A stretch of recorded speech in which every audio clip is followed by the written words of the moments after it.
And I said this, a month ago? I highlighted him on But First. And I said, this dude will be the steal in the draft. I'm telling you, Nick, everybody needs to move this guy up on their board. They need to take him from a second-day guy to probably the end of the first round. If you need a quarterback, if you want a guy that can come in and compete right away, this is your guy. Let it come back in the Senior Bowl, all right? Beautifully. Like 2 touchdowns in the third quarter. Absolutely love him, resident GM, Kellen Mond. See, there you go. That's the type of analysis that America is looking for. Here's what we're not looking for. What is Your old buddy Kevin Wildes woke up doing some research for the show, goes on to Bleacher Report and sees this article. Former NFL wide receiver Brandon Marshall says he'd outclass Deontay Wilder in a fight. I've been publicly against this. I've been privately against this. I pulled Brandon aside, even though I've actually never been in the same room with him. Here's another quote from him. No, I don't have a win under my belt, or a loss, or a knockout. So when I was against it, I was like, Brandon, this isn't good. This is dangerous. He's a professional fighter. Wrong tact for me, Nick. I should have appealed to Brandon's ego. Be like, Brandon, you're undefeated, dude. There's no reason to take any risk here and put a blemish on your perfect record. So that's my new tag. Brandon, you're Mr. Perfect. Yeah. Don't do it. Yeah. Guys, it's worse than you think. I'm gonna play for you some audio from our dear friend and colleague, Brandon Marshall. Please just hit it. Please. Deontay Wilder, obviously, we know him for his power. I mean, he's a freak athlete. But what I would say is I would challenge Deontay Wilder to dive a little deeper into the sweet science. And that's where I think I separate myself from a lot of these heavyweights is the sweet science. I'm going to outbox him. I'm going to outclass him if I ever get that opportunity. And I'll say this, too. You know, if it doesn't happen before September, I'm going to retire. Grand opening, grand closing. Brandon Marshall threatening his retirement from a sport he's never actually participated in. Brandon, I watched this entire interview. I don't doubt your sincerity. I do doubt your sanity. You, at one point in the interview, said you would need to fight Wilder as a warm-up to fight someone else. Brandon, what if he says yes? James Wilson is the real dog. Yeah, James Wilson. You're not worried about Anthony Joshua or Deontay Wilder. James Wilson, who must be a Sasquatch because he's the only person you're afraid of. Brandon, you have now this is an exploding offer. You have said if it doesn't happen by September, you're retiring. What if he says he's doing this? What if he says yes? Then we're doing it, Nick. He hasn't thought that far. Then we're doing it, He hasn't gotten that far. It's the same thing. Did you back down to the Buffalo Mafia? Did you back down? I'm not going to back down. They couldn't literally kill me. Brandon, he's you know how many the best street fights I've been in? The world. You know how many street fights? Brandon! Street fights, they have gloves on. It's easy. That's easy. I've been boxing since I was 6 years old. You're talking about the sweet science. Well, I feel like we're not going to get to the bottom of that. So instead, I'll take you through my own personal life to tell you why Tom Brady is, in fact, the true GOAT. Quick story. Last night, I'm getting ready for bed. I say to my family, good night, everyone. I'm going to go prepare for the show. Steph says to me, can you just quickly get water bottles for the girls? Fine. I fill up the water bottles. I give them their water bottles by their bed. The 7-year-old. Mom, can you tell me a quick story? Tell her a quick story. I'm like, goodbye. The little one, the 5-year-old. Mom, can you tuck me in? By the time I got into bed, I was exhausted. I prepared nothing for the show and I fell asleep. My mistake? Not pulling a Tom Brady. Ahead of the Super Bowl, instead of going to one of the bedrooms in his palatial estate down in Tampa, he has literally sent his family away for what will be 12 days ahead of the Super Bowl. Instead of finding quiet time to sleep and stretch and scheme, he sent his entire family out of the house so he could have his 250,000 square foot palatial house so he could do all of his work.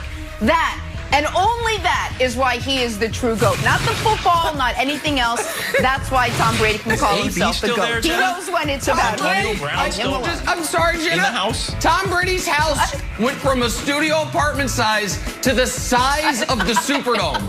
It was there is no house that's either of those sizes. Within 40 seconds. Within 40 seconds. Yeah, We are 5 days removed from said Super Bowl in that gigantic place. Chiefs were the favorites to be here. They cruised through the season. For the Bucs, the road was a little bumpier. Yesterday, Bucs linebacker Shaq Barrett turned some heads when he said that Aaron Rodgers, who the Bucs just beat, which is why the road was a little bumpy, and Patrick Mahomes, whom they are about to face, are actually quite similar. Take a listen. Was like matter of rough draft. I would say it was pretty close to a final essay with Mahomes and Rodgers. They both really similar. They're practically the same, could do the same thing. It's just Mahomes a little younger version of them.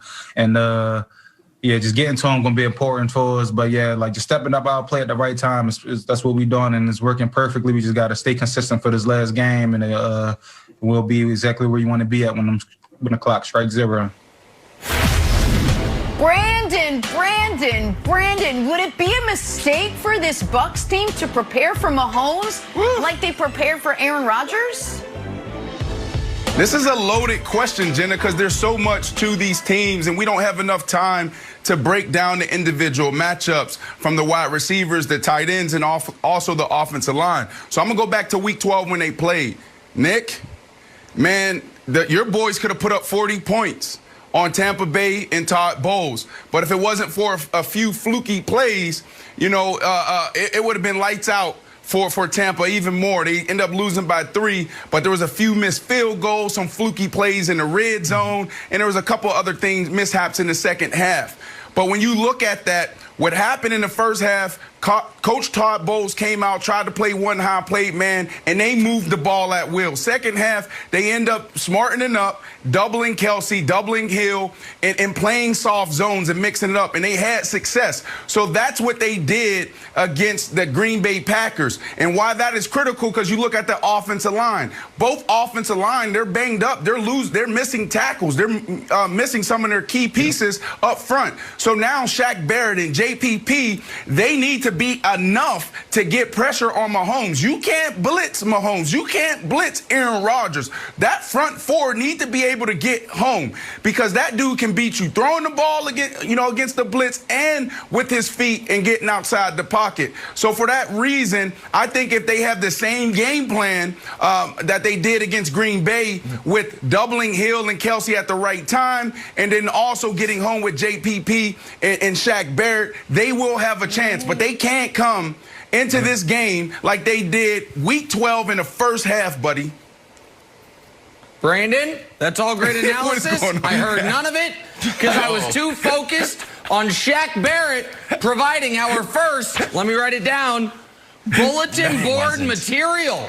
Oh, you hear that, Patrick? You're the same. It wasn't. Same as Rodgers, the man that stole your MVP. That's the a man compliment. that threw a pick at the end of the first half. Oh, it's a compliment. It is a compliment. Oh, I don't know if old Patrick's going to take it as a compliment.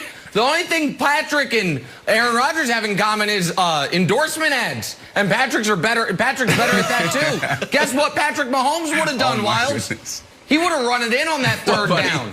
And if he hadn't, you know what I damn sure know? Patrick's coach would have trusted him to go for it on fourth. But no. Shaq Barrett says, oh, same thing. We've been here before. We've played this guy. We played him last week. We beat him. Forced a turnover. Forced critical 3-and-outs after Tom Brady threw a couple interceptions. So Brandon's analysis might all be right. That's all sounds great. Double this guy, double that guy. Have 15 guys on the field. I think that'll help probably. But what I heard was bulletin board material. It wasn't. I heard That's an not insult bulletin board material. Oh, it's bulletin board material, buddy. Let you know right now. He's insulting Patrick Mahomes. That's what it was. He was asked that question. Go ahead, Wiles. It was sent to him of like, hey, was this like a rough draft? He's like, no. He didn't make that up out of whole cloth. He was sort of led to that. It is not trash talk. Brandon, it feels like with all, and you can break it down to be more complicated, but I'm buying the Nick Wright theory that the best defense is a good offense, that you got to play the Raiders defense, which is basically like, hey, score 40 points and hope the Chiefs get penalized a lot. Do you think that that's the actual plan? Or my second theory is this: strategic stops. just like a strategic stop of Aaron Rodgers at the end. Aaron Rodgers had a good game. I don't think that game is going to go on like the "we played awesome" plaque for the Bucs defense. But like they had strategic stops that put them in a bad spot. So do you think they're going to have to score a lot, or strategic stops, or a combination of both? I think it's everything, Wilds. I think it's complementary football. You start with special teams, hitting yardage there. You can't have holding penalties. You can't have things called back. So, like, they have to start there and play a clean game. Defensively, you got Patrick Mahomes. You got 3 guys on that offense that are, I think, rated 99 on Madden. That's a big deal. You're not going to be able to slow these guys down. You're not going to be able to hold them to under 20. So, yeah, you have to play complementary football there. You have to be able to play bend but don't break defense. You got to play soft zones. You can't let Hill get behind you. You can't let Kelsey have 13 catches on 15 attempts. It can't happen. Absolutely not. And then offensively, Tom Brady, he has to play a clean game. If you go back to last week against the Green Bay Packers, he's just throwing the ball up. He could have threw 4 picks. The first half, he played great. The second half, he imploded, and that defense saved him. And they got to get it done on the ground with Leonard Fournette and company.